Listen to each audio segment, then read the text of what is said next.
Міне қыздар, біз орхидеямызды жасап болдық.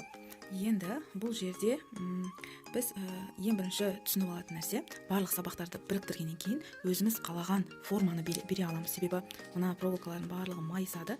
Маған осы форма ұнады.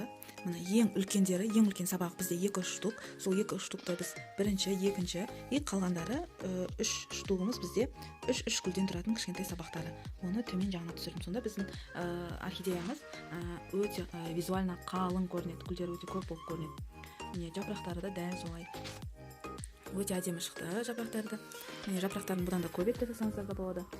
Орхидеяны өздеріңіздің қалауларынша гүлдерін аз немесе көбейтіп жасауларыңызға болады. Себебі орхидея гүлі живой гүлдерді көрсеңіздер 6-7 гүлдерден ғана тұрады. Қалың болып гүлдейтін орхидеялар да бар. Мен сізден сол орхидеяларға ұқсатып жасадым.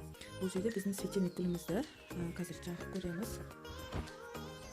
Светильнигіміз ортаға кетті. Мынау жанып тұр бізде. Мына үшеуі.